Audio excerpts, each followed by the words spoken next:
Hey, what's up, you guys? Peek out here in Singapore, back on this Facebook Live audio joint. So I wanted to get on here and talk to you guys a little bit, catch up, see what's going on.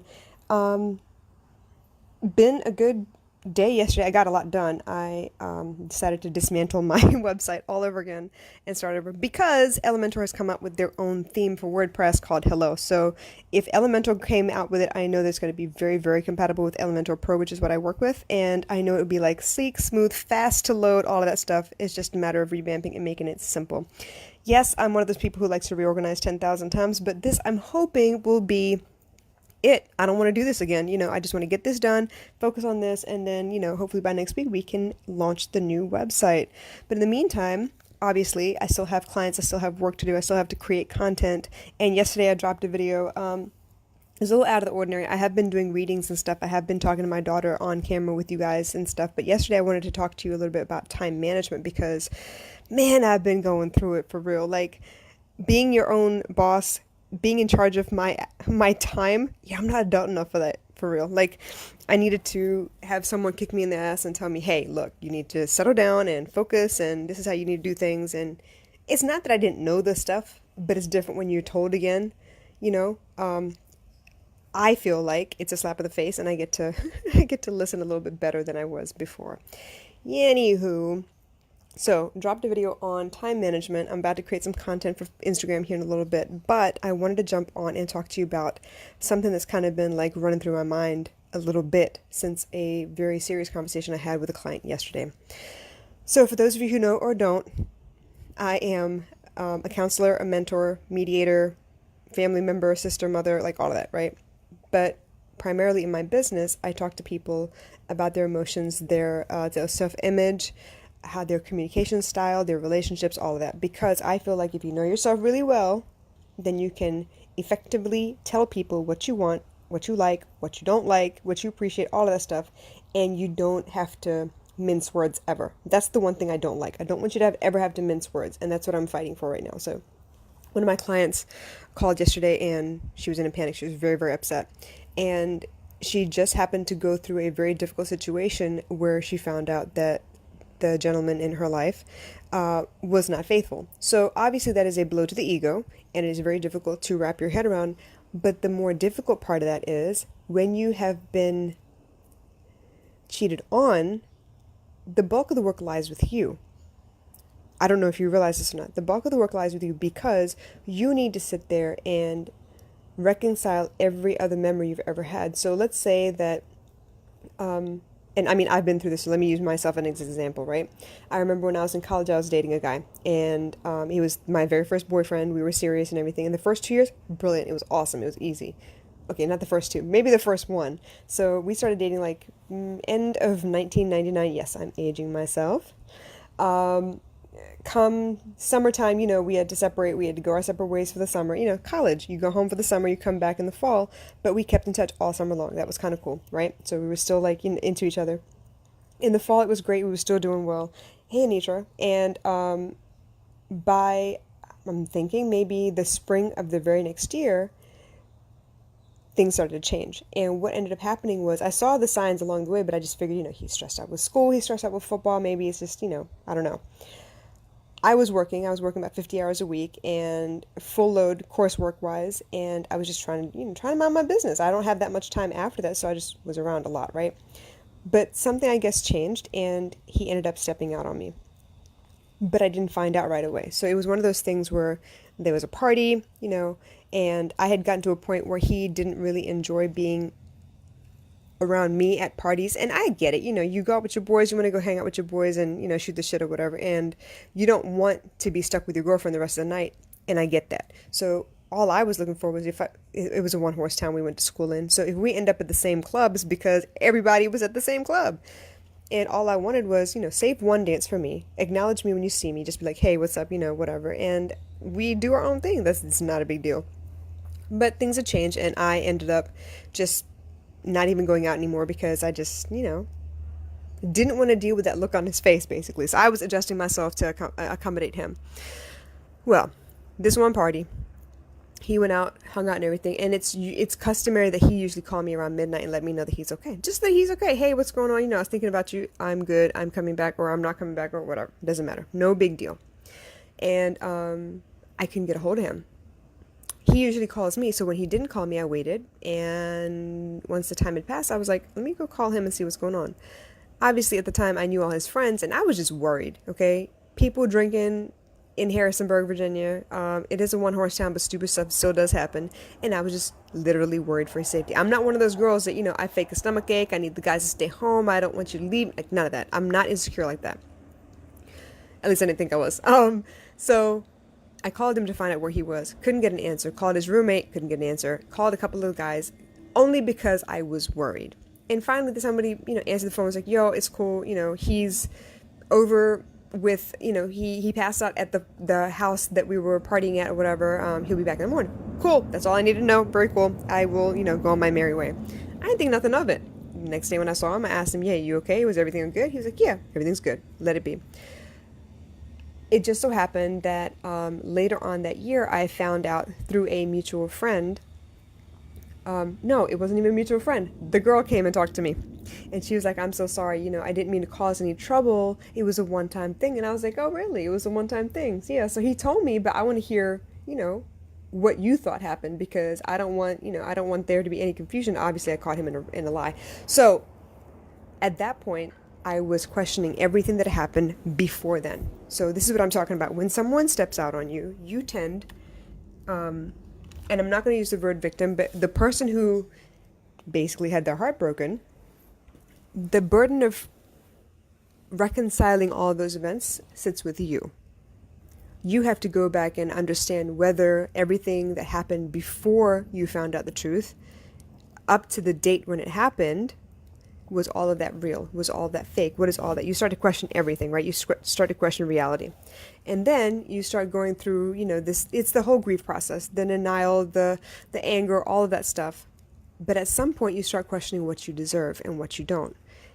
And usually you reach out to people that you think are looking out for you, have your best interests at heart, and you want to get their side of things. But honestly speaking, if you were to remove all of your outside influences, it comes down to what you believe. And what you believe is based on everything that you've decided is the right thing. Okay? Whether you have good role models in your life or not, whether you have, your parents had a strong marriage and you watched them and how they managed things, all of that is part of what you've decided you believe, what you've decided reality should be. Okay. For me, I didn't have a lot of good role models. So what I did was I assimilated from movies. I'd watch movies and I would gauge by how I felt about the two characters in the movie. And I would say, okay, well, that's a good example. And this is a good example, stuff like that. But ultimately, it comes down to what you believe. When I got the question yesterday, well, don't I deserve? Okay. It really depends on what you believe. What do you deserve? Now, a lot of people don't understand something. In Indian culture, we are raised with, the equivalent of telenovelas. They're called nadigams, and they're very, very dramatic. It's like really, really high or really, really low. There's nothing in between. There's no like gentle, easygoing moment. It's always like some kind of like ridiculous something that happened and everybody's up in arms and upset about stuff, right? But that's how you keep people on their seat and they keep coming watching, 100 episodes later. But couple that with Indian film industry, where you have the same pretty much plot that happens in every movie. The guy chases the girl and chases the girl and chases the girl. The girl says, no, no, no, I don't like you. I hate you. I don't want you around me. Leave me alone, blah, blah, blah. Eventually, the girl gives in. Which means everyone growing up in my culture thinks that eventually the girl will give in and come to you if you just keep at it. You just have to be persistent. It's sales. But the girl also learns that the guys who matter will continually pursue you and pursue you and pursue you. They will put everything down and put you first all the time. But that's also not reality. That to me is the evolution of codependency. That to me is how you train people to be codependent. And I know this girl means well, and I know she's a very strong person, and I know she's completely capable. But when she asked me, don't I deserve, all of that stuff came flowing back. And I was thinking, you know what? what are we teaching our youth with the kinds of movies that they watch, the kinds of movies that are produced? What do we teach people about, what it is to have a good marriage, or where do they find these answers from? I mean, they do it for themselves, right? Until somebody can sit them down and say, hey, this is what's happening. This is why you're never happy. You may need to sit back and think about what it is that you're actually asking for. Because here's the other flip side of that. You may deserve the fairy tale, but what is the fairy tale? Is it really constantly being doted on? Is it really being coddled and taken care of and waited on hand? Is that really what the fairy tale is? Of course, in the movies you see all the good parts and you see at least one big, climactic problem, and then it's fixed and everyone lives happily ever after. But that's not reality. That's not reality. Honestly speaking, if you were to give the person what they're asking for, a lot of times they will feel smothered and will run away. And that was the conversation, because I had both parties on the phone with me. Don't I deserve this? Yes, of course, you deserve to feel happy. But he doesn't make me feel happy. Yes, I'm glad you understand that, but he's not meant to make you feel happy. You're meant to be happy on your own, and he's meant to be happy on your own. And when you come together, if there is respect and good communication, you both will enhance each other's happiness. So the I deserve comes from what you believe about yourself. What is your reality construct? What are the beliefs that build the foundation for your reality? Because this is where people have really difficult times, when they realize that the things they believed in so long, let's think about this, fairy tale weddings, the ideal partner, your perfect half, whatever you want to call it, you've been believing that since you were a kid. So when you grow up a little bit, you actually get a partner, and it hits you in the face that this is a lot of work to get this perfect fairy tale reality. There's a lot of shedding that needs to go on. There's a lot of things you need to drop all of a sudden. All these beliefs that used to fit because it was never tested, suddenly you have to let go of, and you're left wondering, well, who the hell am I? What is it that I want? I don't know anything about me. And that's where I'm having difficulty getting people to put the victim mentality aside and focus on discovering who they are again. She knows on the surface what she likes and what she doesn't like. She mentioned that she likes to fast forward through movies in parts that she doesn't like, and then she'll go back and watch them if she has to. She mentioned that she loves her camera. She likes to take photographs of things, and I love that. I'm really glad. I want her to focus on the things that she can lose herself in and forget about the time. I want her to focus on what her routine would be like at home if she wasn't living with her husband-to-be. She needs to have that space, and so does he. And once you both know who you are and then you come together, it becomes a lot easier to just find compromises. Then you don't have to fight what you believe and don't believe. You don't have to fight, what reality is and what it isn't. You don't have to fight, oh my gosh, well, this is what I've believed all this time and this is what you believe all this time. This is why marriage is difficult. We don't have these kinds of conversations when we're dating. Mostly because we live at home with our parents, or we live separately from each other. And when we go out, we're looking to have a good time. So we're putting all of our troubles away. We don't always show up and tell each other what's actually happening or how you feel about things. And so those difficult conversations about my culture in my family versus your culture in your family don't really happen. Those are really important. Now, I'm not religious, but I know that there are several religions that require you to go through premarital counseling. And I think it's a good idea. I don't know what their agenda is, or if there is an agenda, but to have a premarital counselor to help you talk about the things that are really important before they happen is good. It's like preventative medicine. Like, if you're going to get married and your family is very different from mine, it's always like that. I promise. Your family is very different from mine. You need to understand who I am at my core. If you only see me when we're at events and I'm helping everyone and I'm up and doing things all the time and I'm, intuitive and helpful and everyone loves me, yeah, of course, it's easy to love a person like that. But when you're not on display for the world to see and you're in your own, in your house, who are you then? Those are the moments that you really need to pay attention to. And I even then, I know that,